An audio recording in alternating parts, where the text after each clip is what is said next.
Ó Mãe Santíssima, intercedei por nós para que possamos bem compreender os ensinamentos de vosso Divino Filho, nosso Senhor e Salvador Jesus Cristo, e as explicações dos pais da Igreja.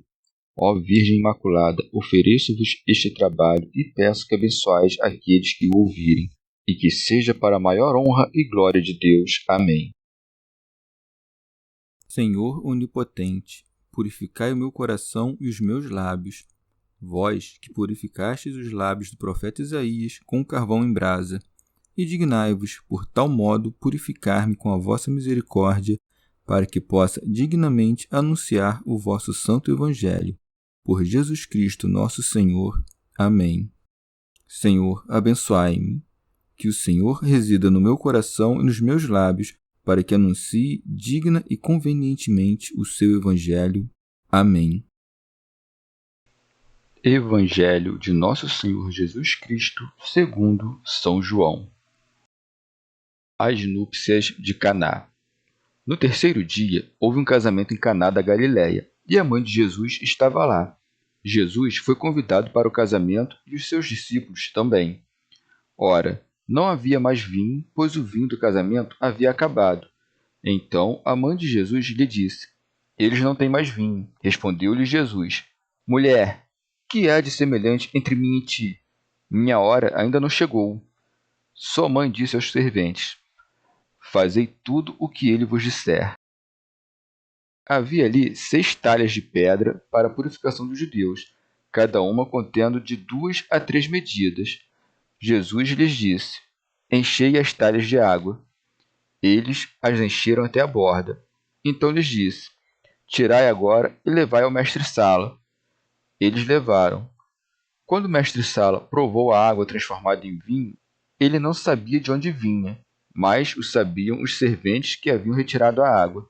Chamou o noivo e lhe disse: Todo homem serve primeiro o vinho bom, e, quando os convidados já estão embriagados, serve o inferior. Tu guardaste o vinho bom até agora. Esse princípio dos sinais, Jesus o fez em Caná da Galiléia e manifestou a sua glória, e os seus discípulos creram nele.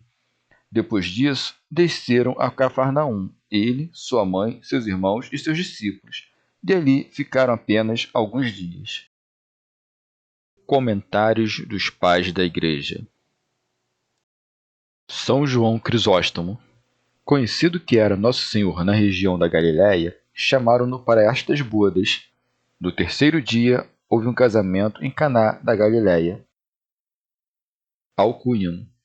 Caná é um vilarejo localizado na província da Galiléia. São João Crisóstomo.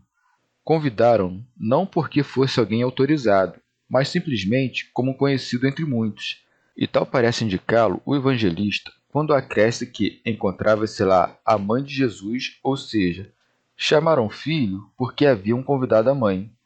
Jesus foi convidado para o casamento e os seus discípulos também. Acedeu ao convite não porque cogitasse na própria dignidade, senão por desvê-lo do nosso bem. Com efeito, aquele que não desdenhou de assumir uma forma servil, tampouco desfaria no comparecer às bodas de seus servos. Santo Agostinho. Veste-se, pois, o homem do próprio orgulho ao reminar esta divina humildade. É de notar aqui, entre outras coisas, como o filho de uma virgem deixou-se ir a estas núpcias, ele que, quando era com o pai, instituiu o casamento. São Beda. Literalmente, o proceder de Jesus, concorrendo a estas bodas, confirma na fé os cristãos e demonstra quanto é condenável o erro de Tatiano, Marcião e quantos havia que aviltavam a ideia mesma de casamento. Se o leito nupcial, livre de nódoas, e o casamento, firmado a preceito, fossem ilícitos, Nosso Senhor jamais teria tomado parte nestas bodas. Coisa boa é a castidade conjugal, melhor ainda, porém, a continência dos viúvos. Mas a perfeição virginal, essa é a mais alteada. Nosso Senhor, pois, com este intento, a saber, de demonstrar a excelência de todos esses graus de eleição, discernindo com efeito o mérito de cada um deles, dignou-se nascer do acendrado ventre da Virgem Maria. E tanto que nasceu, logo acolheu a bênção da viúva Ana, que dizia por palavras proféticas. E agora convidaram-no, em jovem, aqueles que estavam a celebrar essas bodas, e de feito a estes honrou-os Nosso Senhor com sua presença. Santo Agostinho. Haveremos de nos admirar se Nosso Senhor compareceu a essas bodas, ele que descera ao mundo a celebrar as próprias núpcias? Sua esposa reuniu-a com o próprio sangue, a ela confirmou o Espírito Santo a modo de penhor, e com ela uniu-se desde o ventre da Virgem, e o Verbo, o esposo, a carne humana, a esposa. Um e outro concertados, devêm o Filho de Deus, e, ao mesmo passo, o Filho do Homem. O ventre da Virgem Maria desnudou-se em Tálamo, de onde ele procedeu por seu esposo. São Beda. Misteriosamente, foi o caso que estas bodas sucederam no terceiro dia. A era primeira, que teve lugar antes da lei, refugia com o exemplo fulgurante dos patriarcas.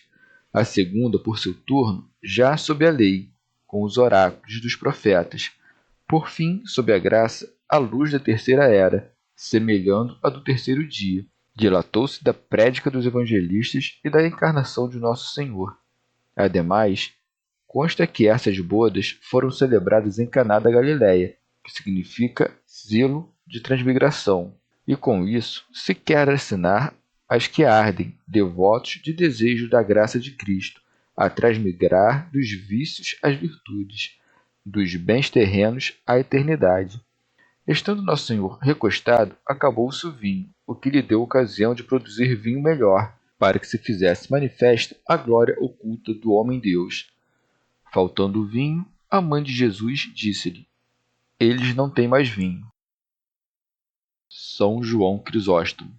Importa examinar como pôde a mãe de Nosso Senhor formular tão subido conceito do próprio filho, já que ele ainda não havia operado nenhum milagre. O evangelista observa ao diante: tal foi o primeiro milagre de Jesus. Porém, verdade é que já entrara a se revelar por meio de João e das conversas que entretinha com seus discípulos. Demais disso, primeiro que todos estes fatos, a concepção do menino e quanto sucedeu desde seu nascimento, acolheram a estima de Maria, pelo que escreve São Lucas.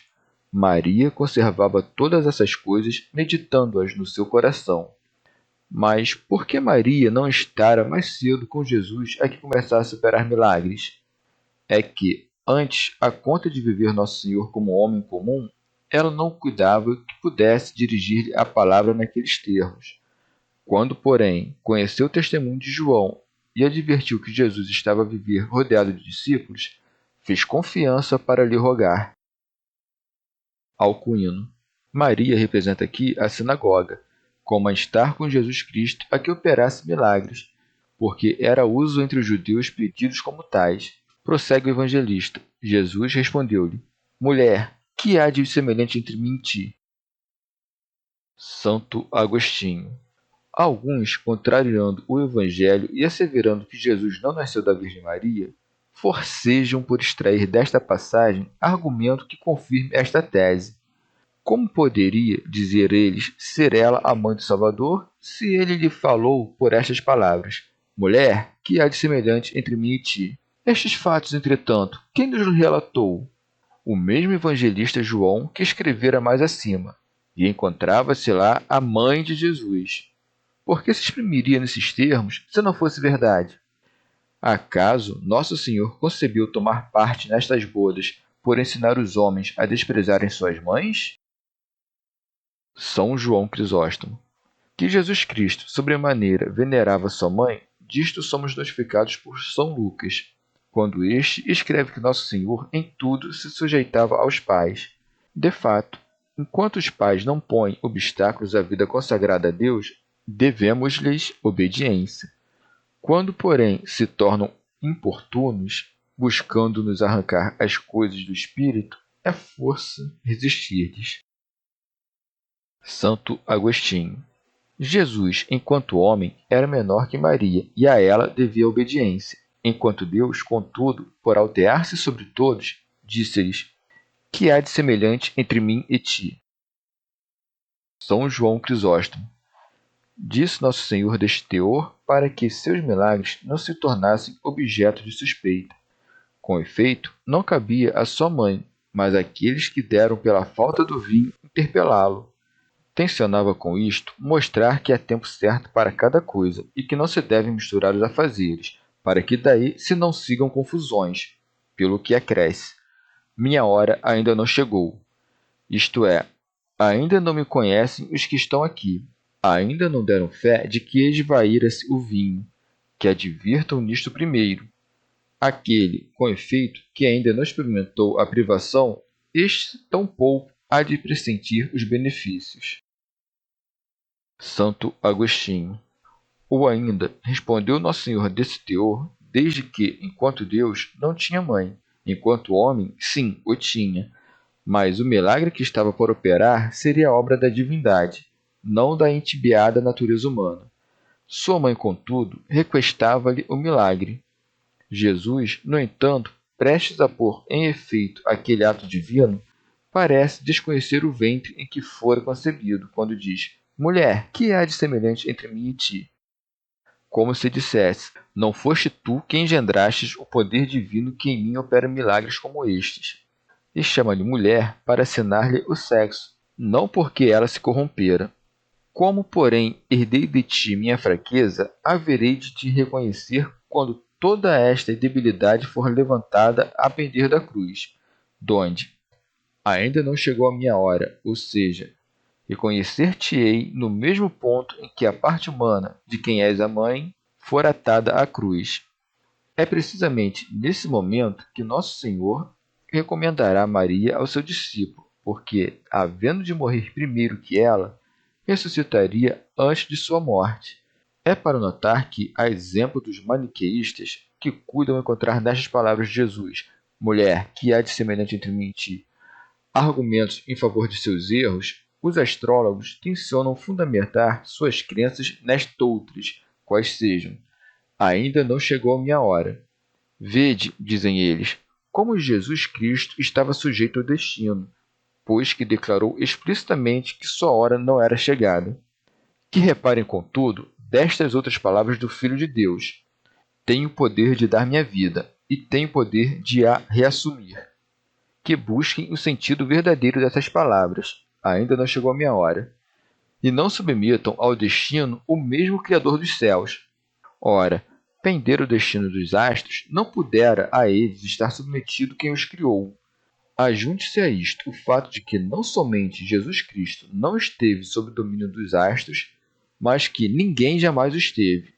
Por que então falou desse teor, ou seja, que ainda não havia chegado a sua hora? Porquanto era seu o eleger a ocasião de morte, mas ainda não lhe parecia certo dispor deste poder. Era força, por primeiro, congregar os discípulos, anunciar o reino dos céus, operar prodígios e milagres que dariam a conhecer sua divindade e, por fim, pôr de manifesto a própria humildade, e, ao se submeter a todas as enfermidades de nossa mortal natureza. Cumpridos todos esses desígnios, chegou-lhe a hora. Esta, porém, não lhe sobreveio à força de necessidade externa, mas por sua própria vontade. Não a hora imposta pela fatalidade, mas determinada pelo seu próprio poder. São João Crisóstomo. Conquanto houvesse dito que ainda não havia chegado sua hora, Jesus Cristo acaba por aceder à vontade de sua mãe, demonstrando destarte que não estava submetido ao ditame das horas. Estivesse, como poderia de pronto operar esse milagre, mesmo antes do tempo? Ademais, assim agiu em consideração à sua mãe, para não contradizê-la nem vexá-la diante de todos, uma vez que ela havia reunido alguns empregados a apoiá-la no pedido. São Beda. Como a dizer: ele não haverá de recusá-lo, embora pareça que sim. Fiava-se, com efeito, na piedade e misericórdia de Nosso Senhor. Prossegue o texto. Havia ali 6 talhas de pedra para a purificação dos judeus, cada uma contendo de 2 a 3 medidas. Dizia-se hidrae, esses recipientes preparados para receber e armazenar água, do grego hidor, que significa água. Alcuíno. Essas talhas continham a água que servia para purificar, conforme o uso judaico. Entre outras tradições farisaicas que soiam seguir os judeus, havia esta de se lavarem de tempos em tempos. São João Crisóstomo. Porque a Palestina era terra árida e porque aí achavam-se poucas vertentes d'água, os judeus costumavam armazená-la nessas talhas, evitando assim ter de tornar frequentemente aos rios. Com este proceder, vingavam purificar-se prontamente no caso de ter lugar algum ato impuro, acresce o evangelista, para a purificação dos judeus. E com o sentido de evitar que algum infiel se pusesse a suspeitar deste vinho, ideando tivesse sido preparado a partir de sobras deixadas nas talhas, depois de enchê-las com água, transformou-a naquele vinho sutilíssimo, a mostrar que esses recipientes jamais contiveram vinhos outros. Santo Agostinho. Metretas, do grego metron, que quer dizer medir, significa alguma unidade de medida, como uma urna, ânfora ou algo similar.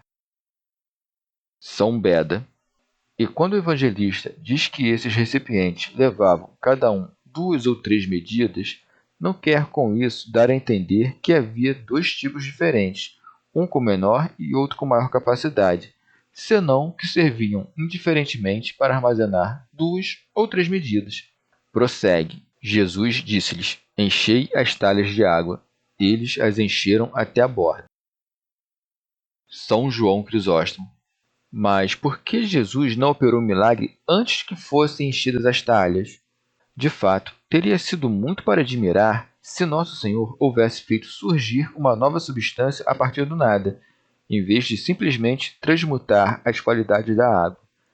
Com efeito, um tal milagre teria sido mais prodigioso.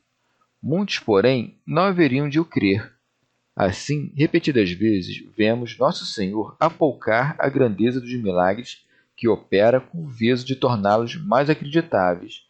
De mais a mais, ele opera grande número de milagres a partir de substâncias já existentes para destruir a crença perniciosa de que o Criador do mundo é distinto do verdadeiro Deus, uma vez que, se o suposto Criador de fato lhe fosse contrário, não haveria de se servir de meios externos para dar a conhecer o próprio poder.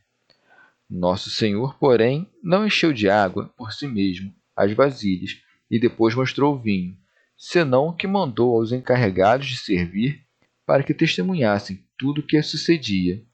Tirai agora e levai ao mestre-sala. Alcuino. O mestre-sala, chamado de arquitriclínio, em alguns escritos, designa o chefe do triclínio. Este termo, por seu turno, refere-se a uma fila de 3 recostos, do grego cline, leito de repouso, ou seja, o arquitriclínio era o primeiro entre os convivas a se recostar no leito, segundo os usos de então. Há quem cuide referir-se esse termo a um sacerdote judeu, lá presente a instruir os esposos acerca das bodas. São João Crisóstomo. Ou ainda, alguns poderiam ter para si que os convidados achavam-se embriagados, sendo-lhes difícil discernir entre o vinho e a água. Os serviçais, porém, não poderiam ser arguidos disto, porquanto eram particularmente atentos, não tendo senão uma preocupação, tudo dispor com ordem e beleza. Deste modo, por produzir irrefutável testemunho daquele milagre, Nosso Senhor falou deste teor: levai ao mestre-sala, que não tinha o paladar embotado, e não servi aos convivas. Santo Hilário. De início, alguns serviçais despejaram água nas talhas. Em seguida, o vinho é servido nos cálices por outros. Assim, não se compadece a percepção destes com a daqueles. Com efeito, os primeiros deram fé de que elas continham água. Os segundos, porém, repararam do vinho que nelas ia. Quando o mestre-sala provou a água transformada em vinho, ele não sabia de onde vinha, mas o sabiam os serventes que haviam retirado a água. Chamou o esposo. Não era o caso de simples mistura, senão de criação. Desfez-se a água em sua simplicidade e avultou-se o sabor do vinho. Com efeito, não sucedeu que, pelo acréscimo de um líquido de inferior qualidade, obteve-se outro superior. A primeira substância deixou de ser, dando lugar a outra que até então não era. São João Crisóstomo.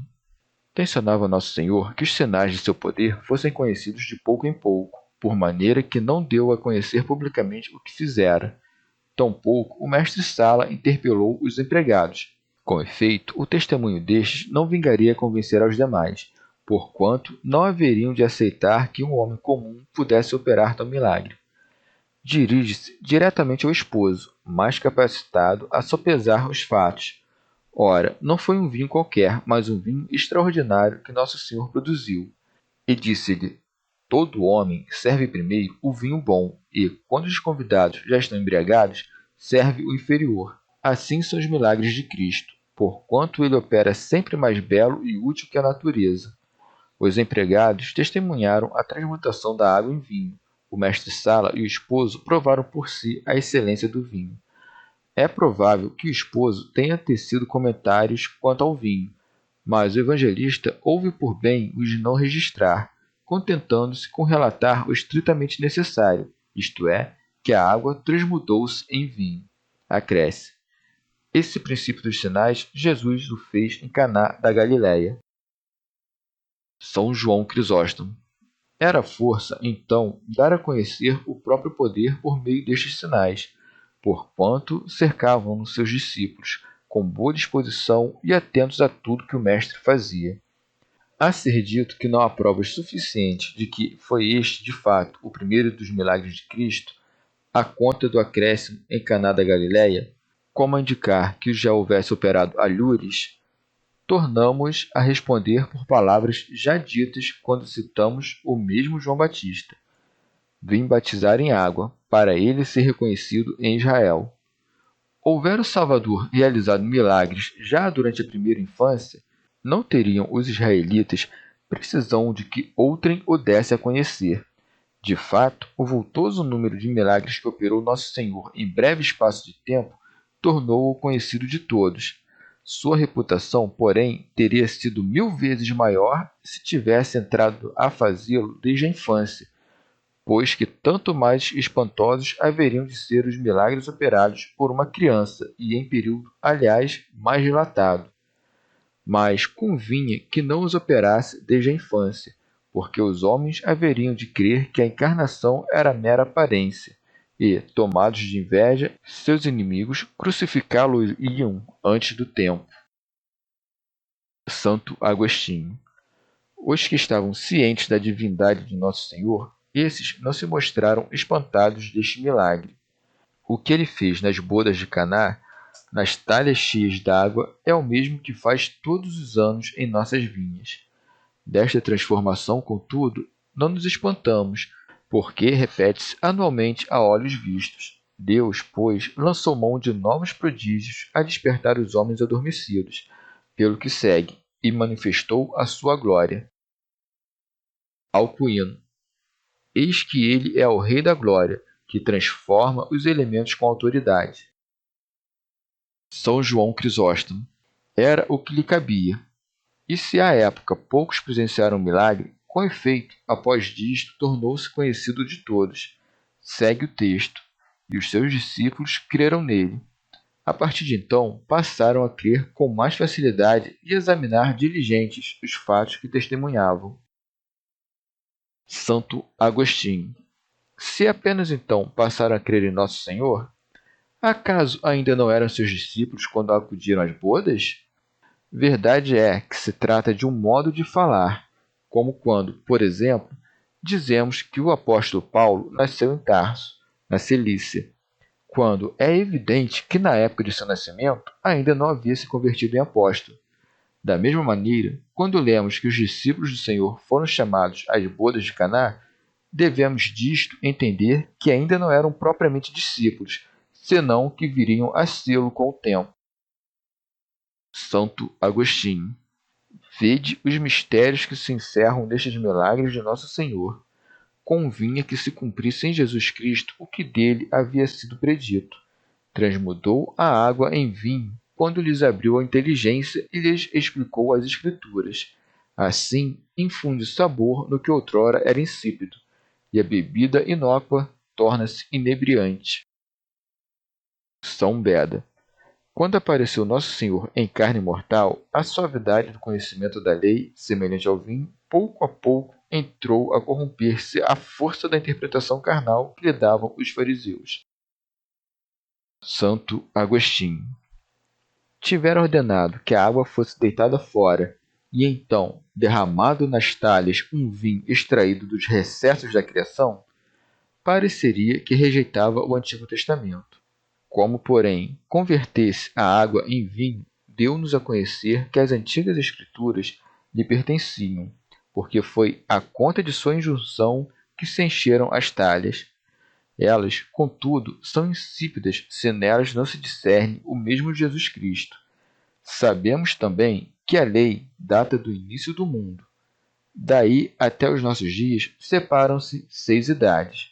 A primeira, de Adão a Noé. A segunda, de Noé a Abraão. A terceira, de Abraão a Davi. A quarta, de Davi até a transmigração para a Babilônia. A quinta, até João Batista.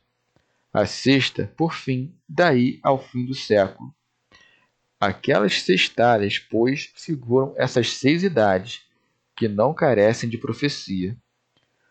Qual as talhas cheias, assim as profecias cumpridas. Porém, que significa que continham 2 ou 3 medidas? Tivesse o evangelista mencionado apenas 3 medidas, naturalmente concluiríamos que referiam-se ao mistério da Trindade. Todavia, o fato de ter escrito 2 ou 3 não constitui razão suficiente para deixarmos de lado essa interpretação, pois que, nomeados o Pai e o Filho, decorre daí como consequência o mesmo Espírito Santo, na medida em que este pode ser entendido como o amor mútuo entre os 2 primeiros. Há ainda outra explicação possível. As 2 medidas podem indicar os 2 povos, judeus e gregos. As 3 medidas, por outro lado, representam os 3 filhos de Noé. Alcuino. Os servidores são os doutores do Novo Testamento, que expõem aos outros o sentido espiritual das Sagradas Escrituras. O mestre-sala, porém, é algum doutor da lei, como Nicodemos, Gamaliel ou Saulo. Estes, uma vez comprometidos com as palavras do Evangelho, outrora ocultas sob o véu da lei, são como que a água tornada em vinho e posta ante o mestre-sala. E vemos que nestas bodas 3 espécies haviam de convivas, porque compõe-se a igreja de 3 tipos de fiéis: os casados, os castos e os doutores. Porém, o melhor vinho reserva-o Nosso Senhor para o fim, a saber, o mesmo Evangelho, que saiu a lume na hora sexta. Chegamos ao fim de mais um dia de comentários da Catena Áurea. Muito obrigado por ficarem até aqui, que Nossa Senhora derrame suas graças sobre nós e até amanhã.